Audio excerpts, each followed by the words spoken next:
Welcome to Nick Hack's Corner. Today we're going to do an adaptations video on Dune and David Lynch's Dune.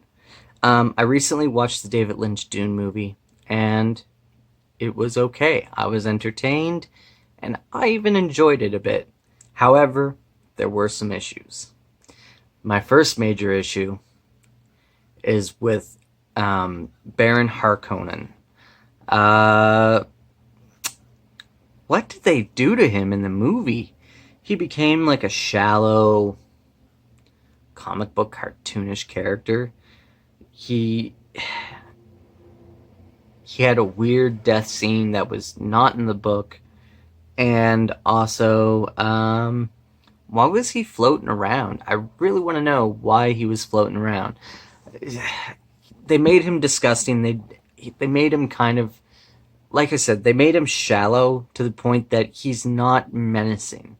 In the books, he's menacing. He's a genius. He's a tactician. He has plans, and he is freaky. He is someone who stood out to me in the novel, and in the movie, he was just kind of a goof. In the same regard, Feldrotha was kind of just a background character in the movie. He was hardly there. They showed off Sting every now and then to be like, hey, this is Feldrotha, and everyone was like, hey, Sting. And in the book, he's much more conniving and an interesting character. Another thing that I noticed was a little different was the Bene Gesserit and their weirding ways. Jessica basically ends up saving herself by using the weirding way when she fights some of the Freemen, and the Freemen dub her as the winner because she's the strongest one, and that's how the Freemen work. And so they end up wanting to get Paul and Jessica to teach them the weirding way so that they could travel the deserts a lot easier.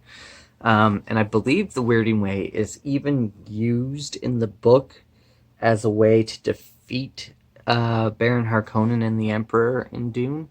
So I don't know why they sort of hushed that down in the movie. It was touched upon, but it wasn't important. Paul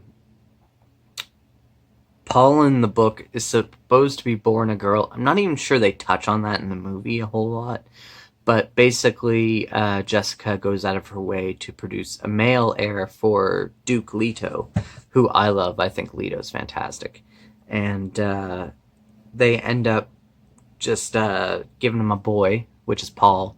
And, of course, a boy being born through magic from the Bene Gesserit is going to come out as the Kwisatz Haderach, which is a prophecy that says that he's going to raise a jihad to overthrow the Empire. And so it's what we're getting, guys. And I just found the movie hardly touched on any of that information. It was there, but it wasn't important. The Freemen were also very shallow in the movie compared to the books.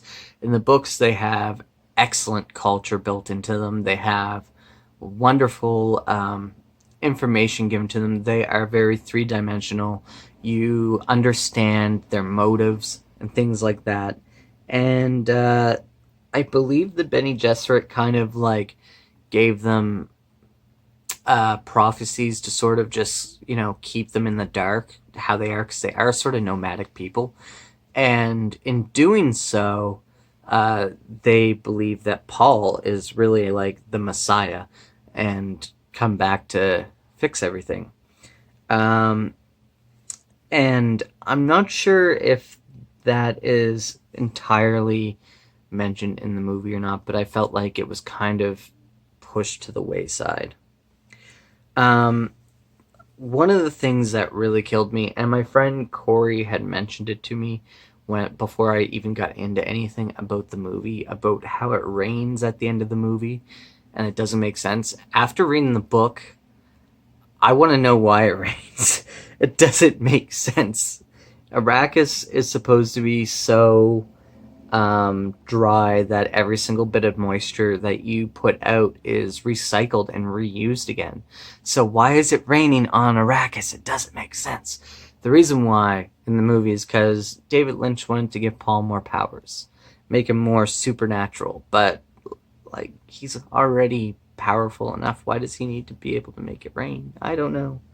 Um, in yeah, and in the movie they definitely changed the Freeman to being faceless, where, like I mentioned before, they are very well rounded and interesting characters in the book.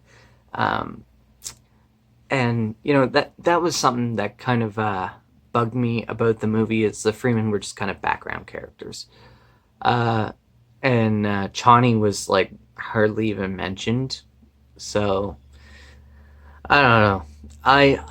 I enjoyed the movie in its own merits. I found it fun to watch, but it was kind of disappointing when you compare it to the book. I am looking forward to seeing what's going to come up about it all, and the new Dune movie is, I'm hoping, going to be way better than that one. I'm also probably going to check out the 2000 TV show of Dune. So if you're interested in that, please comment below. I would love to do another adaptation video following up on that. Um, but I think that's everything for today's video, guys. Thank you very much for coming to the corner, and I hope that you all take care and are doing well.